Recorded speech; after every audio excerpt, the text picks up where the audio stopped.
Last செஷன்ல என்ன பார்த்துட்டு இருக்கோம்னு கேட்டீங்கன்னா, நம்ம வந்து இந்த சிங்கிள் ரோ ஸ்ட்ரிங் ஃபங்ஷன் பார்த்துட்டு இருக்கோம். ஸோ அந்த ஸ்ட்ரிங் ஃபங்ஷன்ல நம்ம வந்து ஆல்மோஸ்ட் எல்லாம் கம்ப்ளீட் பண்ணிட்டோம். 2 ஃபங்ஷன் மட்டும் பேலன்ஸ் இருக்குது. அப்பர் ஃபங்ஷன் வந்து கேப்பிட்டல் கேஸ்ல மாத்திட்டு இருக்கும். Lower function smaller case. Init cap initial மட்டும் கேப்பிட்டல்ல மாத்தும். லென்த்ன்றது வந்து ஒரு உள்ள பாஸ் பண்ணக்கூடிய ஸ்ட்ரிங்கோட கேரக்டர்ஸ் எவ்வளவு இருக்கு அப்படின்றத கவுண்ட் பண்ணி சொல்லும். எல்ன்றது லெஃப்ட் சைடுல இருக்கக்கூடிய அடிஷனல் ஸ்பேஸ் ரிமூவ் பண்ணும். ரிம்ன்றது வந்து ரைட் சைடுல இருக்கக்கூடிய அடிஷனல் ஸ்பேஸ் ரிமூவ் பண்ணும். ரிம்ன்றது வந்து ரைட் சைடு லெஃப்ட் சைடு ரெண்டு பக்கத்துல இருக்கக்கூடிய அடிஷனல் ஸ்பேஸ் ரிமூவ் பண்ணும். அதுக்கப்புறம் ரிப்ளேஸ்மென்ட் வந்து நமக்கு தேவையில்லாத கேரக்டர் ரிமூவ் பண்ணிட்டு நமக்கு தேவையான கேரக்டர் என்ன வேணுமோ அதை வந்து ரிப்ளேஸ் பண்ணிக்கலாம். ரிவர்ஸ் ஃபங்ஷன் நம்ம வந்து அனுப்பக்கூடிய ஸ்ட்ரிங்கை வந்து ரிவர்ஸ் பண்ணி நமக்கு டிஸ்ப்ளே பண்ணி காட்டும்.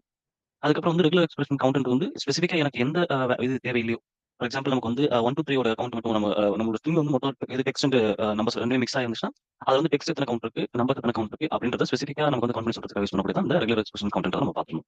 ஸோ இன்னைக்கு நம்ம என்ன பண்ண போறோம்னு கேட்டீங்கன்னா, இந்த சப்ஸ்ட்ரிங்னா என்ன, இன்ஸ்ட்ரிங்னா என்ன. ஸோ பேசிக்கலி அதர் டேட்டாபேஸ்ல இது வந்து வெறும் இன்ஸ்ட்ரிங்னு சொல்லுவாங்க. ஸ்னோஃப்ளேக்கை பொறுத்தவரையும் ரெகுலர் எக்ஸ்பிரஷன் இன்ஸ்ட்ரிங் அப்படின்னு சொல்லுவாங்க. ஸோ ரெஜெக்ட்ஸ் இன்ஸ்ட்ரிங் அப்படின்னு சொல்லுவாங்க. ஸோ இது கொஞ்சம் காம்ப்ளிகேட்டா இருக்க மாதிரி உங்களுக்கு ஃபீல் ஆகும் சப்ஸ்ட்ரிங்கும் இன்ஸ்ட்ரிங்கும்.